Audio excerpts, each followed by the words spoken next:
Let's get into that first topic, though. Should we reduce the drink-drive limit? The government is considering it as part of an overhaul of road safety laws. The current limit in England and Wales is 35 micrograms of alcohol per 100 millilitres of breath. In Scotland, it was reduced to 22 micrograms in 2014. For most people, that means not risking a pint or glass of wine before driving. It's hoped that lowering the limit will lead to behavioural change, but the latest studies show it had no effect on the number of accidents in Scotland. Nelufar, what would you do? Would you back reducing it? There are easier wins with less of a strain on the public's engagement. My concern with this story and with what's being asked is that we are pushing and pushing and pushing the general public to these ever decreasing gains, essentially. So I don't know. We've got studies coming out from the Journal of Health and Economics saying that it hasn't actually worked out as well as people expected it to in Scotland. Do you know where we should be focusing our attention on?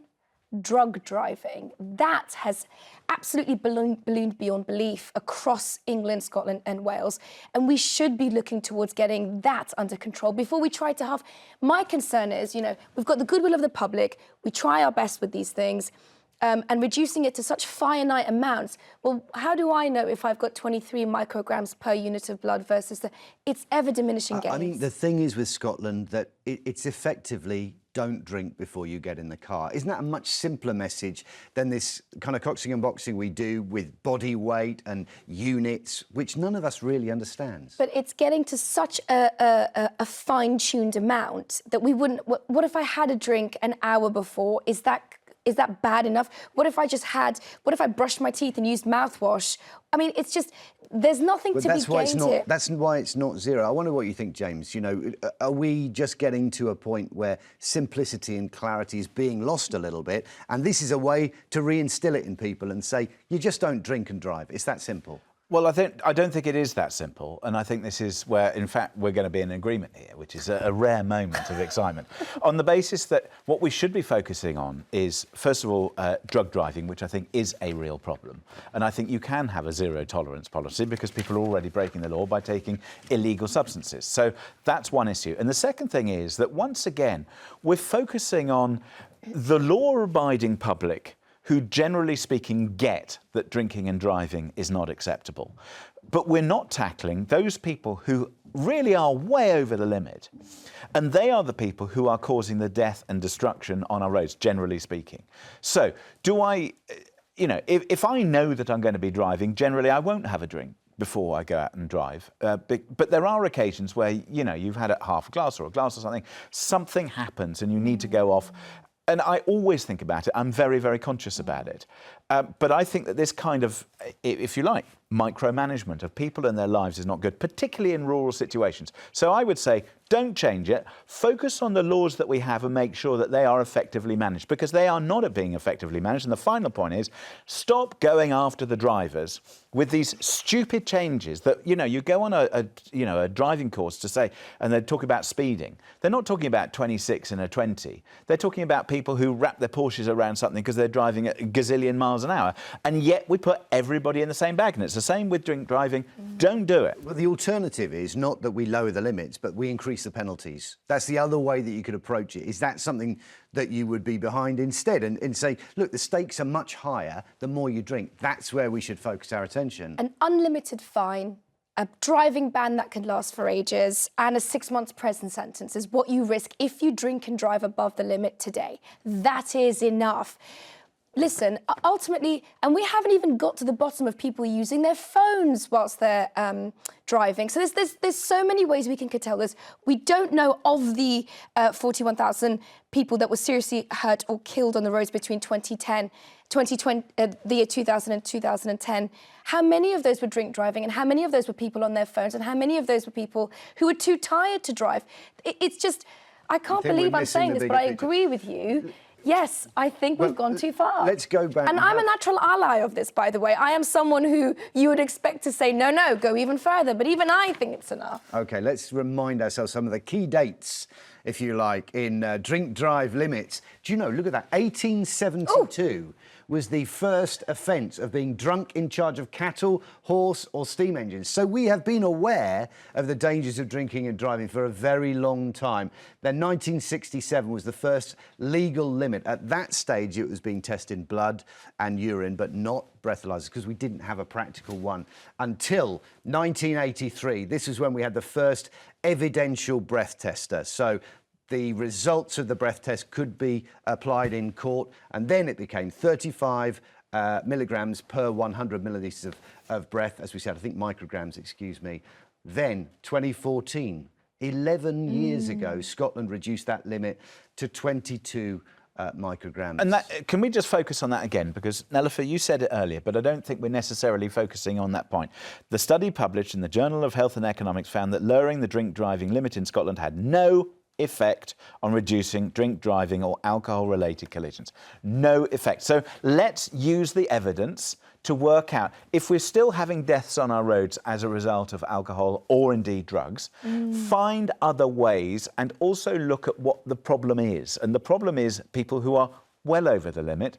And the problem is also that maybe the system that we have at the moment is not being effectively policed. Well, listen, as you've said, you've both been disgracefully in agreement. That is not the point. No, it's not. And I'm so sorry. Somebody who is going to disagree with you fervently, I know, is former traffic officer and member of the campaign against drink driving, John Scrooby. Hey, John, good to see you here. I know it's personal experience of what you had to deliver, the news you had to deliver, that made you such a fervent campaigner on this subject, isn't it? Exactly, Matt. I've been dealing with death and destruction on the road since 1980. I'm still doing it now. It's a horrible, horrible thing to have to do, to go and knock on someone's door and basically wreck their lives and then explain to them that it was down to somebody's selfish acts of drinking and driving. I think none of us are in disagreement about the damage that it can do. I think what I'm hearing here from Nelufar and from James is that maybe this isn't the way to tackle it, because it's not yielding the results that we would hope for in Scotland. So as far as you can see it, what is the difference between 35 and 22 micrograms? Why is that such a significant difference for you? I think the major problem is that you ask the general public, ask anybody what the drink drive limit is, and they've no idea. And quite rightly, because we've been saying for donkey's years now, Matt, don't drink and drive. Well, you can a little, but we're not going to tell you how much, because we quite frankly don't know. Everybody reacts differently to alcohol. I always say one man's pint is another man's gallon. So the only way to be fair to everyone is to reduce the drink drive limit, so people know that if you have had any alcohol in your system at all and you are driving, you are a risk to the public. You know, I'm sorry, but that's a nonsense, because if you're not going to change the result, and I think we all agree, you don't want to see death and destruction on our roads, of course you don't. But we're not talking about, you know, if you're talking about rural communities where somebody might, you know, it's a long way to go to a pub and somebody wants to go out for lunch or they're going to something and you're just saying absolutely no alcohol whatsoever and how many hours. I don't think you're going to change the problem, or I don't think you're going to solve the problem. We're not saying that, are we, James? Because it's still 22. So what it is giving people clarity that if you intentionally drink before you get behind the wheel, you are risking ending up in court. Why is 22 better than 35 and not as good as it? Do you see? It's the arbitrary nature of this. It's the fact that reducing it to 22 doesn't actually help the public make a better decision. Is it not saying just one drink could take you over the limit? That's fine. Therefore, you don't then have say a drink. none. Then say 0% of alcohol, which is basically impossible to enforce. Ultimately, what we have to go back to is to understand that the public have goodwill in this instance. Nobody, if I thought you were going to get behind a wheel and you'd had a few too many drinks, I'd stop you. Yes. And you would do the same for me. So you have the goodwill of the public. Demonising people further, which is what is at risk here. When we know tiredness kills, people who take drugs and drive, they kill. We know that people on their phones kill. It just feels like we're going after one group of people rather than actually making the road safe. OK, John, I mean, does any of this ring true to you? The fact that we are not focusing on drug driving, we're not focusing on the lack of attention that using the phone or tiredness gives you, that we're focusing on drink driving. What does your experience tell you about the validity of that as an argument? 17% of all road collisions are caused by drink drivers. That's a fact. Yes, there are other factors that involve. I mean, not everybody that drinks and drives crashes. But why are we having this risk put in front of us? We have now legislation for phones. We have legislation for drugs. We've had legislation for drinks for ages. We have speed limits on the road. We have height limits, width limits. We also have a drink drive limit that's not publicised. And quite rightly, yes, we should be looking at zero tolerance, not necessarily a zero limit, because we'll never achieve that. The human body automatically produces ethanol. So that's why, prior to a few years ago, we had the legal limit was 35. We didn't prosecute until 40 to allow for that 5 micrograms. You cannot go into a pub and ask the barman there to give you a drink that gives you 22 micrograms of alcohol and 100 millilitres of breath. You do know if you go into a pub and you drink zero alcohol beers, which are lagers, which are quite popular now, you know you're going to be safe. Yeah. OK. Let's take some calls. We've got loads coming in. Amy's in Carlisle. Amy, what do you think about this idea of reducing the alcohol limit from 35 to 22? Does it make sense to you? I think before you look at the limits of drinking and driving, you need to be looking at the prices of soft drinks and incentivising people to not drink. I've been off the drink now for a week. I'm very proud of myself. But over this week, I've been in 7 different pubs around Carlisle. And in 6 out of the 7, I could have bought a pint of lager for less than a pint of Diet Coke. And one of the Diet Cokes was nearly £4. Yeah. Now, if you can get a pint of lager for 2 and a pint of Diet Coke for 4, I mean, I didn't, but ordinarily, which are you going to do? Well, Amy, should price be the main consideration when you're getting behind the wheel? That's what I would throw back at you.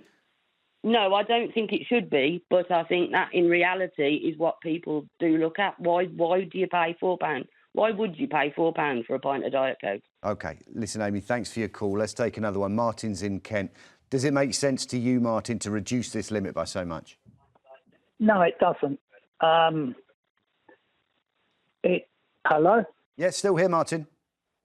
Yeah. No, it doesn't. It should be absolute zero drink, because then that makes it clear. If you go in and people say, well, I've only had 2 glasses of wine and I didn't think I'd be over the limit. Well, if it's zero, then you know that you're not allowed to drink at all. OK, so... And if you have an accident when you're drink driving, they should crush your car. OK. I mean, that's a strong argument. John, remind us why absolute zero doesn't work. You said the body makes its own alcohol. What other circumstances are there that can give you an accidental, slightly above zero reading? There are certain medical conditions that produce ethanol. I mean, when we used to breathalyse people, it would show up, if it was a low level, it would probably show up medical condition, and we would advise the driver to go and have that condition checked out. It's very, very rare that happens. Don't get me wrong, it's not happen to everybody, but there is still that risk there. Having a zero tolerance approach is the only fair way to treat the problem of drink driving. So by zero tolerance, we don't mean zero alcohol, because for the reasons you gave. Thanks for your call, Martin. Let's take another one. David's in Cumbria. David, should we reduce that limit from 35 to 22? Absolutely. And I've got a question for all 3 of you. How would you feel if you had had half a glass of beer and you killed somebody? I couldn't live with myself if I killed somebody stone cold sober, because you have to live with that for the rest of your life. So over to you. Well, I mean, obviously, being responsible for anybody's death on the road would be a terrible thing. But James, I suppose that the point here is that anything you drink, part of the reason for drinking in the first place is to feel altered, different than you would do if you hadn't had it. Isn't that enough of a reason to say don't do it at all? I would agree to an extent. So if I know I'm going to drive, I will absolutely avoid drinking. I just won't drink. I mean, the expensive Diet Coke or whatever it may be, I'll have that, or the zero alcohol or something if you must. So that's not the point. I think the point here is that we can guilt shame everybody in saying, you know, that alcohol in even a small amount will alter, you know, how you act and what you do and all that sort of business. But actually, I don't think that's the result that we want. In my view, what we're trying to deal with is the people who are genuinely drunk and should not be in command, or indeed drug driving, and should not be in command of a vehicle at all. And the laws are in place, and still we have death on our roads. Why is that? Because the laws as they currently stand are not being policed effectively, they're not being messaged effectively, and we are not dealing with the issues that we have. And we're kind of masking the fact that we're not doing a good enough job with what we have by saying now we must have zero tolerance, it's the only way and all this. It's a nonsense, because you're still going to have the people who are intent on doing it. They know they're breaking the law and yet they still do it. Okay. So I would say let's tackle that first.